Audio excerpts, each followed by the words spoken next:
Welcome to the Josh Button Podcast, where we discuss health, wellness, and outliers from society. What is up? What is going on? Welcome back to the Josh Button Podcast. Ladies and gentlemen, this is episode 58. And I want to know, who are your sources? I created a post the other day in the heat of the moment, if you will, when I was addressing not a confrontation, just a statement that was made to me about someone not trusting my sources. And of course, my first reaction was kind of, how could this person be so audacious when mainstream media and accepted, commonly cited sources have been so wrong and absolutely atrociously wrong on so many really important things, especially in the last few years, but in our entire lifetimes. Let's be real. They've digressed, or they were always horrible and we just weren't aware of it. You know, further and further back down we go. And in my opinion, that's the case. Last night I had a dream.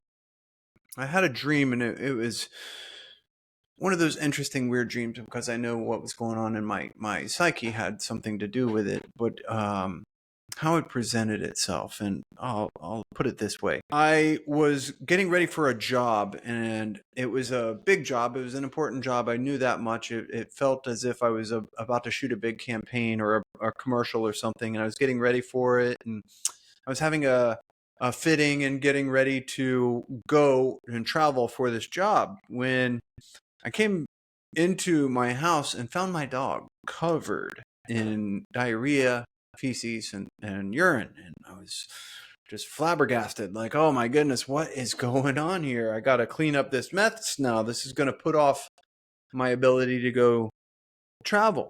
And my response to it in the moment was much like I've grown to have responses with animals. And that is, look, nothing is their fault, really. They are a product of their environment and conditions, and natural processes always take their, they happen.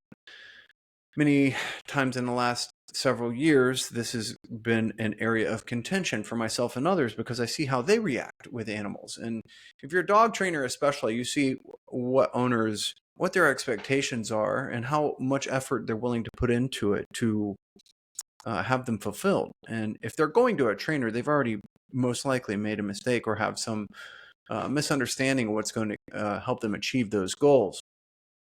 But for me, it was a process over several years of how to calmly process these things that happen with your animals, and really don't hold anything against them, just calmly approach the situation the best you can. I get up and clean the mess in the middle of the night, and not console, but don't get onto the dog either, and just kind of act like it's all good and it's part of life, and go back to what you're supposed to do. So in this dream, that's exactly what I did. I said, okay, all right, time to clean up this mess. And it was very strange, because I was cleaning it up, and had this compassion for the dog, and it's like, oh, let's go for a hike. Let's go get you out of this environment where you've been sick. I've kind of cleaned up this mess. And we start off on our hike, and lo and behold, my dog transforms into my son. I don't have any kids, mind you, if you're not aware, but transforms into my son. And I'm walking behind him, and I realize, oh man, my son is disabled. Like, pretty severely disabled. He's not comprehending the conversation that I'm trying to have. And I could tell that there was something, completely in the moment with him, but he wasn't acknowledging the situation that had just happened. So I went from responding to my dog being in a mess to my son had been in a mess and had this. And I reacted in that hike to his state of being, so to speak, and his disabled reality. And I felt extreme, compassion, and I felt some pain, and I suffered a little bit in that moment that I realized, oh man, poor guy was going through a messy situation and there was nothing it could do about it, let alone even process it. And the dream continued a little bit. I am going into this hike a little bit further, and then there's another gentleman joining me on this walk, and he almost said as much, like, yeah, isn't it a shame that, people are in this position and this predicament and they have no idea what's going on. At least that's my perception of it, is that they're disabled and they don't have any idea of what a big mess they're in. And I woke up with a absolute profound thought and a realization that perhaps I've been too hard on people, or perhaps I've reacted in ways that, well, just aren't logical or rational, considering most individuals are in a state where their reality doesn't align with mine. And that, in that observation or that notation, I started to think about what it is like, or what it would be like, with zero awareness that our reality is somewhat inverted, and that the people that we trust the most, the sources that we trust the most, the things that we were taught very young might and are probably backwards or wrong. And all I can actually say is that perhaps these individuals are victims of subversion and communism and of psychological warfare, to the point that they're under mind control or even prisoners of war. Sergei, I forget the Russian's name, but the famous interview where he was talking about communists and their infiltration and subversion of cultures and how it works step by step. And William Casey, the CIA director, that said, when everything the American public believes is false, we will know our misinformation campaign is complete. And especially during COVID, we saw how many people believe one way and how many people believe the complete opposite. But why is it? Is it just war? Is it warfare against our minds? Is it warfare against our population? This is a subject that I will be going into, and I will address individuals from the past. I actually was initially going to go directly into a episode about Pasteur, so we could talk about his vaccination science and pasteurized milk eventually. But Pasteur has work that's been commonly accepted and absolutely impacts all of our lives across the board, whether it be the rabies vaccine for our dogs that's mandatory, and the basic reality that there's only pasteurized milk in most grocery stores and that we're encouraged not to drink it, raw milk, that is. And, we've had this conversation on the podcast before. It's obviously two different things and it's very healthy. But I want to go into sources individually, and I think the best place to start, even though it's not health or wellness specific, is the news. Because a lot of people do believe the mainstream media, line for line, word for word, and whatever they're saying, they go along with. And even if they don't believe some of the things, they still base their reality upon most of it, and they accept most of it. The campaigns over the last few years that we've all come to either loathe or participate in is the stand with. I stand with BLM. I stand with Ukraine. I stand with all of these things. And I talked about that in the post the other day. I really do not stand with any of these causes, because they're, in my opinion, manipulated and created, and they're used to launder money. And that's just one of the minor offenses from it. Some of the major ones are just absolutely horrific.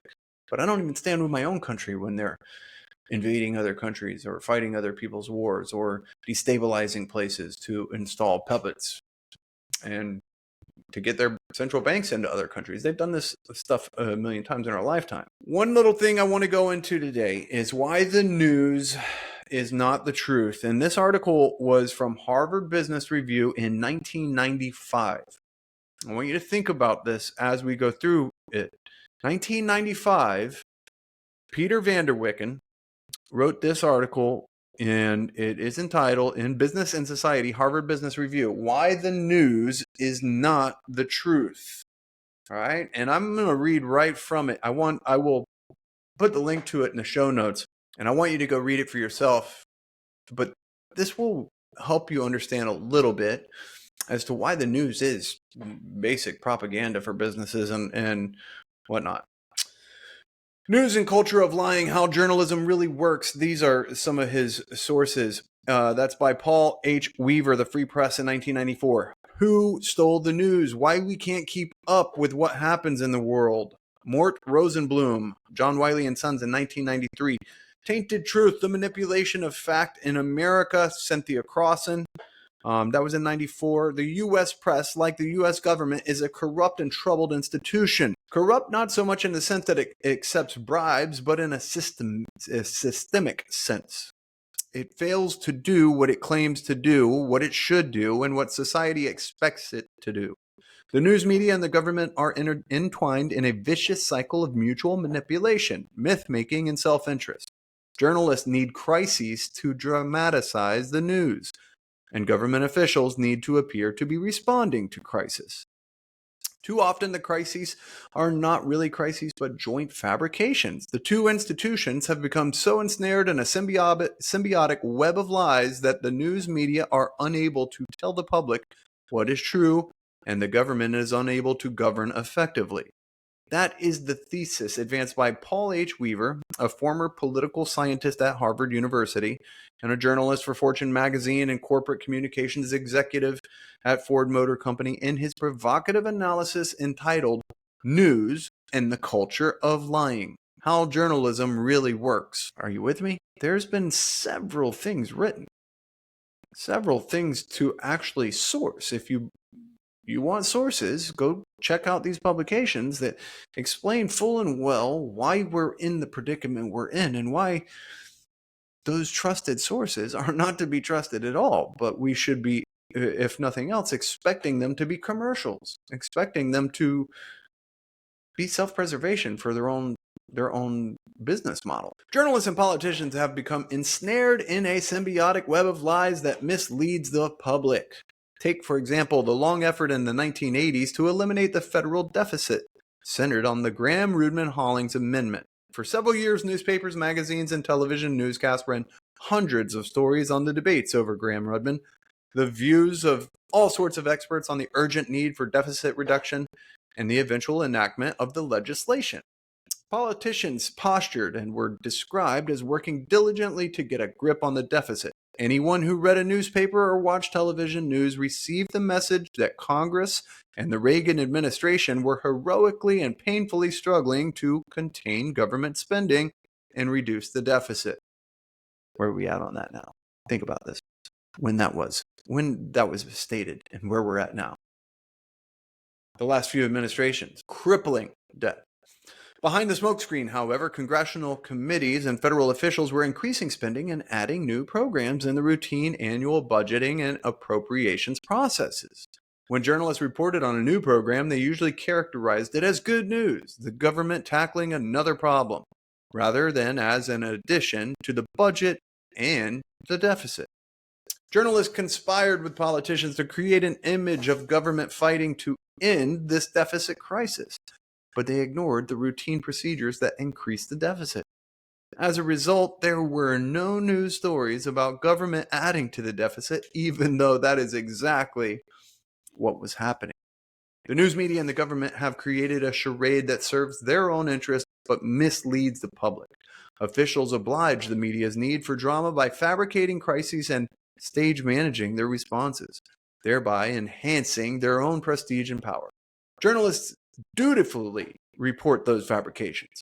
Both parties know the articles are self-aggrandizing manipulations and fail to inform the public about the more complex but boring issues of government policy and activity.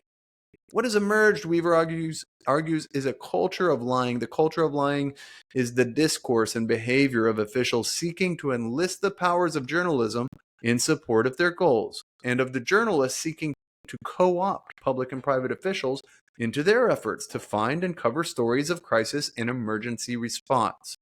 It is the medium through which we Americans conduct most of our public businesses and a lot of our private businesses. The result, he says, is a distortion of the constitutional role of government into an institution that must continually resolve or appear to resolve crises. It functions in a new and powerful permanent emergency mode of operation.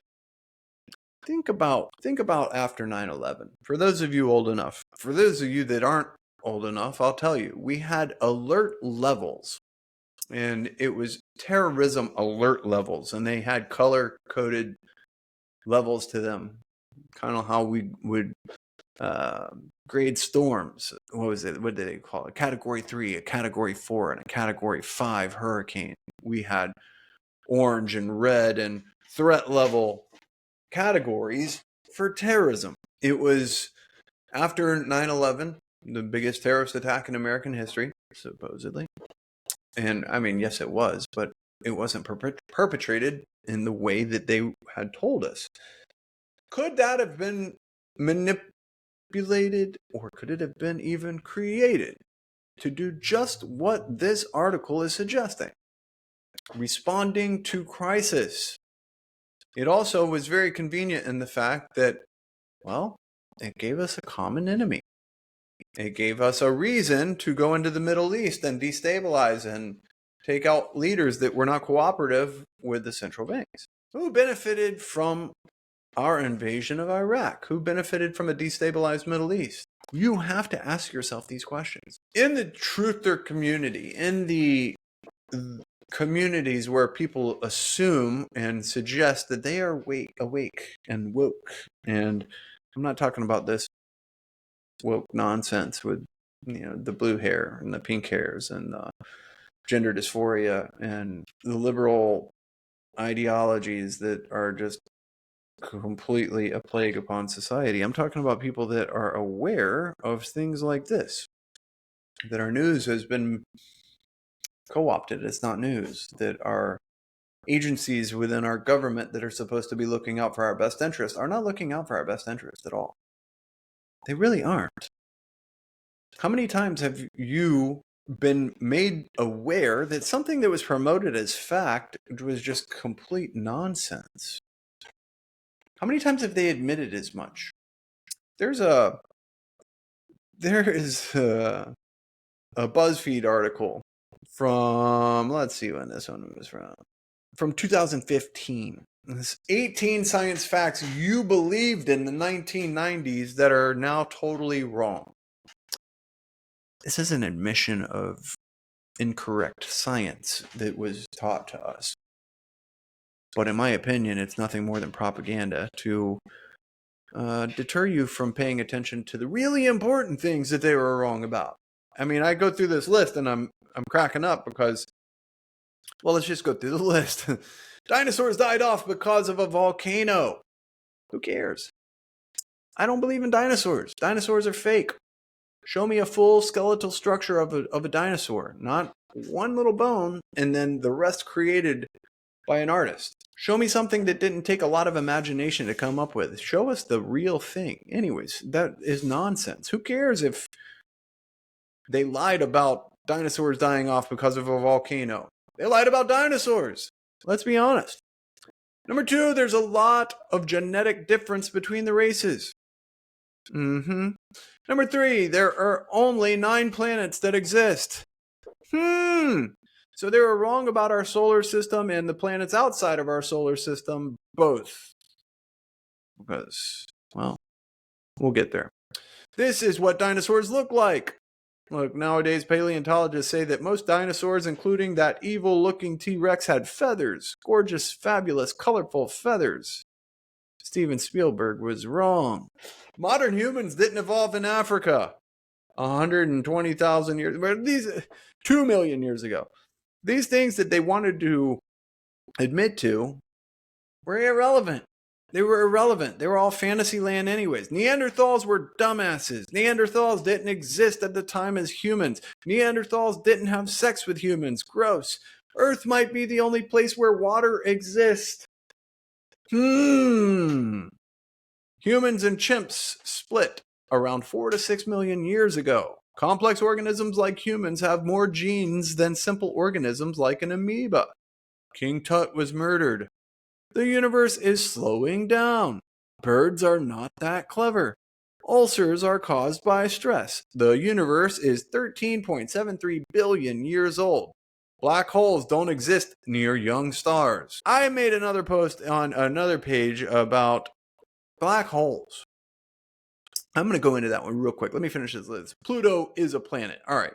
That was the last thing that they wanted to let us know were perhaps controversial or were taught and then ended up being wrong.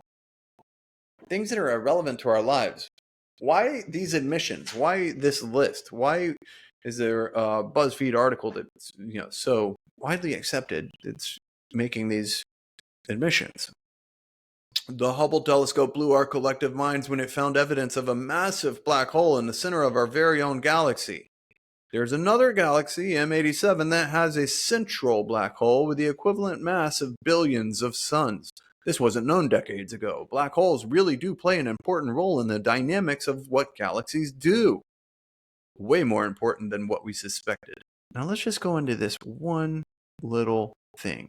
Black holes. Please, indulge me for one moment. All right. The closest black hole to Earth, all right, the closest black hole is 1,560 light years away from us. How far is a light year? A light year, 1 light year, is approximately 5.88 trillion miles away from us. For you kilometers, folks, that would be 9.46 trillion kilometers. This distance represents how far light travels in 1 year, given its constant speed of 186,000 miles per second. That's 300,000 kilometers per second. All right, so wrap your head around this. 5.88 trillion miles, okay? 5.88 trillion miles is 1 light year.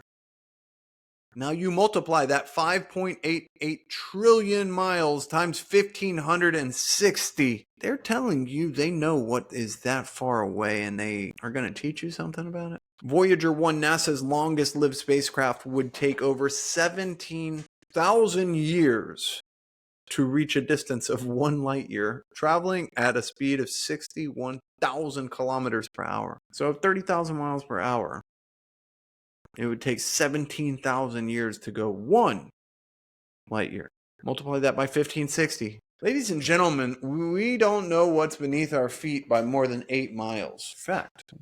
We drill and drill and drill and drill and drill and drill, and we have hypotheses and theories about what's in the Earth's mantle and how deep the crust goes, and they've told us all of these things as we were growing up about the structure of the globe and what was in the middle. But we don't know. We really don't know. 8 miles. And they're telling you 1,560 light years away exists a black hole that you should be concerned with. 5.88 trillion miles times 1,560. I can't even say the number. It's like 9 quadrillion, 172 trillion, 840 billion. It's absolutely mind-boggling, the distance. And what's even more mind-boggling is that there is somebody who is willing to tell you that they know what's out there that far. They're lying to your face. It's unbelievable. But they will do so to get funding for their next little art piece. I want you to go check out this article, man.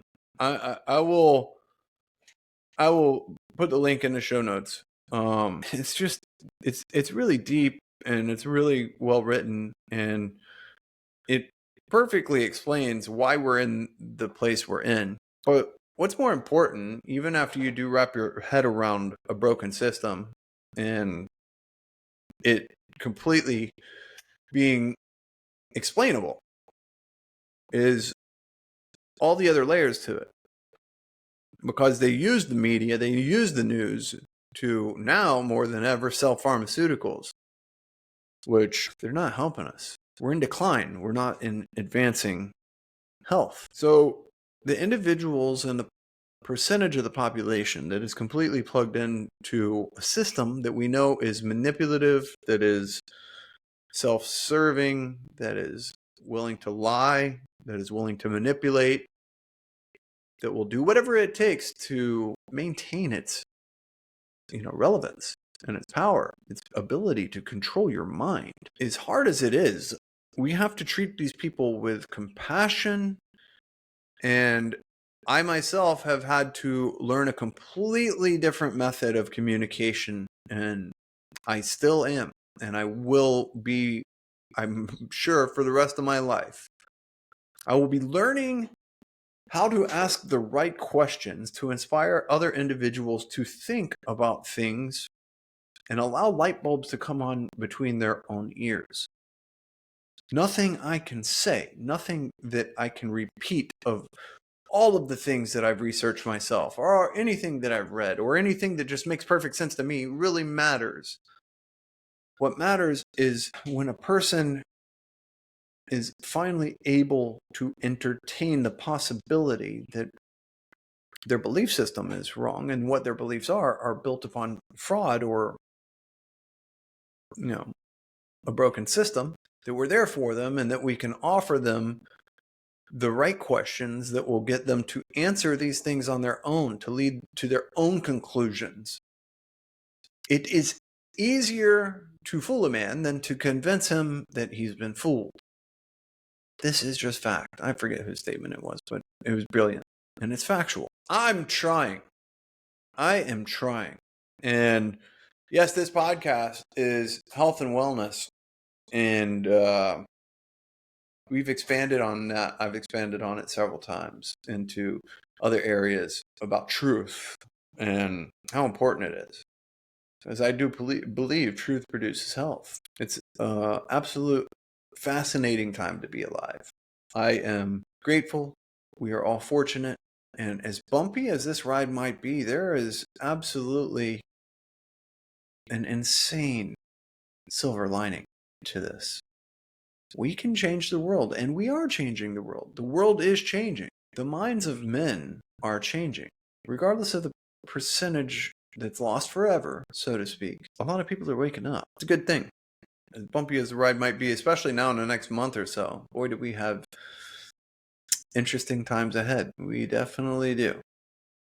And if you're wondering about my ideas on the election, still, I maintain the same opinion. That 2020 was absolutely a travesty, and it hasn't been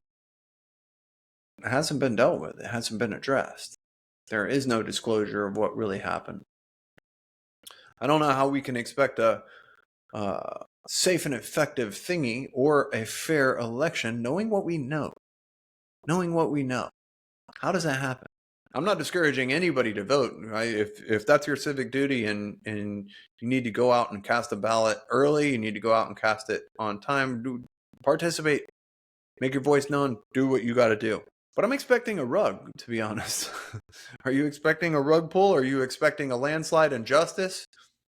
Maybe some of us are still expecting something to happen before the election so that reality sets in. That there might have been, foreknowledge and things put into place just for this situation. I'm referring to executive orders and the possibility that most of this has been a charade in theater, and perhaps we need to be brought to the precipice of destruction before enough of us will actually desire and demand change. If you know the system is broken, and you don't say something and you don't demand that it's fixed, or you don't, especially in situations like what we've just been discussing, you don't ignore those with the microphone and the megaphone who are lying directly to your face. If you don't deflect their information and seek alternatives, or at least turn off that TV, well, we're never going to get to where we need to be. That's for sure. And we definitely need more people highlighting alternative information. And all of those sources that have proven to be trustworthy have been right. Who do you model yourself after if they aren't producing what you want? If you want to be rich, are you going to go to a bum on the street for financial advice? I don't think so. If you want to be fit, are you going to go to somebody who's morbidly obese and ask them how to get into shape? It doesn't make sense, does it? If you want to know what's going on in the world, I probably wouldn't go to CNN or Fox or MSNBC or Yahoo or Google. The gatekeepers need to go. And ladies and gentlemen, there is no time like the present. Anyways, this was episode 58. Who are your sources? Some things I just wanted to go into. And like I said, this has been the month of cancellations. I wasn't planning on doing a solo podcast until I got to that Pastor episode. And I'm working on that. I will put together some more notes and get into that either before my next guest or right after my next guest. Look, this is a year of hurricanes. It goes back to when Ryan Alexander was on the program.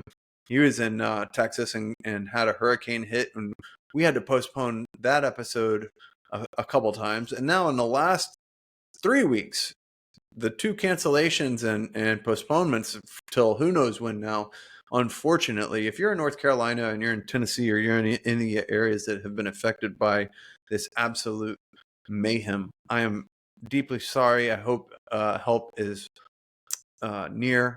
If you've lost things, I can't imagine A, to be in your shoes, but B, what some of these poor individuals who have never dealt with anything like that have had to go through. In Florida, we get hurricanes. It happens. You get storms here. But who thought they would get flooding in the mountains? It's absolutely mind-boggling. Anyways, who are your sources? I'll be back here soon. We'll talk about Pastor and talk about some of the things that we base our reality on that are absolutely unproven, untrue, manipulative, fraudulent, and unhealthy for that matter. Because health is wealth. Above all, health is wealth. You only know what you've got when you start to lose it. And I want all my friends and family to be healthy. Anyways, have a great day, guys. This is Thursday, October 3rd. I will have this up tomorrow or Friday. And I'm grateful for you.